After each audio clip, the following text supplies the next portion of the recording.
What's going on, guys? It's Brandon again, and today I'm bringing you a video of the J-2 J-2 in War Thunder. Now, before we cover this plane, I want to talk about two little things really quick. One, it's about this runway on the map Bastogne. My J-2 just couldn't get enough lift to clear that little hill right there, and I actually ended up hitting it and bouncing. So just keep that in mind, guys. If you're flying out of Bastogne and you're in a heavy German fighter, make sure that you either go to the end of the runway and turn around and come back, or you make sure that you have enough airspeed to clear that hill. Because right after I did that, somebody else smashed right into it and ended up crashing. On another note, I know I've been in the dark the past couple of weeks for uploading videos, and it's not that I haven't been working on videos, it's just that I've been working on one individual video that I'm going to be posting at the end of the month for the War Thunder video competition. Now, with all that being said, let's go ahead and jump right into this, taking a look at the J-2 J-2.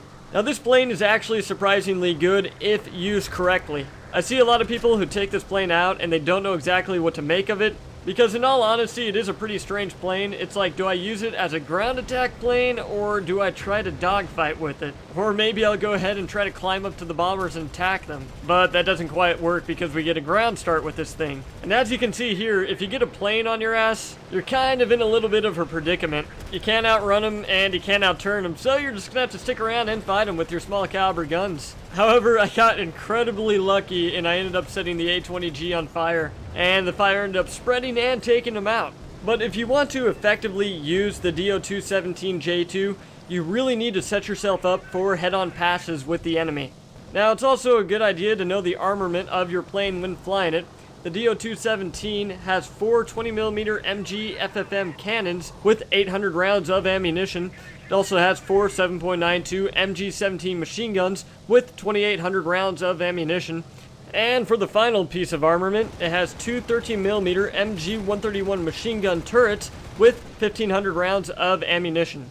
Now, the problem with using this plane in head-on passes is you're more than likely only going to get one good pass at the enemy. After that happens, they're going to turn around and you're not going to be able to outrun them, and you're not going to be able to outturn them. And after that happens, it is game on. You're going to have to use your turrets to the best of your ability to try and defend your plane. Now, what I recommend you guys should do when flying this plane is wait for the dogfight to get down to the lower altitudes, then you should go ahead and intervene. Because what's going to happen is an enemy fighter is going to be dogfighting one of your friendly fighters, and he's going to see you coming and he's not going to think anything of it. You're a big, slow, and heavy plane and you won't be able to turn with him. So go ahead and slice right down through the middle of the battle and take him out. I promise you, he won't see it coming. And just go ahead and keep on doing that. Just basically use boom and zooming tactics.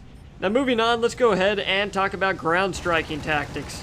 Now, the type of ammo that I like to use when ground striking, and we're going to be talking about ground striking medium tanks here, is for the 7.92 machine guns, I like using universal ammo. And for the 20mm cannon, you're going to want to use air target ammo. It's kind of strange, I know, to be using air target ammo for ground units, but it is what I've found most effective. Now, on a side note, stealth ammo could possibly be incredibly effective. However, I have not tested it because I actually like to see where my ammunition is going. Now, it is also good to note when you're coming in for a gun run on the enemy medium tanks, it is mandatory that you hit them from behind. In my opinion, it's the most effective way to take them down. Now, make sure when you're shooting at the medium tanks that you put your reticle a little bit above the tanks, because the 20mm cannons sit lower than the 7.92 machine guns. So if you're shooting low, then your 20mm cannons are going to have a little bit more drop to them, and they're just going to end up missing the tank. But anyway, guys, I think that pretty much sums up this video. If you have any questions, comments, or concerns, then please let me know down in the comments below, and I will get back to you as soon as possible. If you guys have any recommendations or anything you want to see on my YouTube channel, then please let me know. But anyway, guys, I hope you enjoyed this video. My name's Brandon, and as always, have a nice day.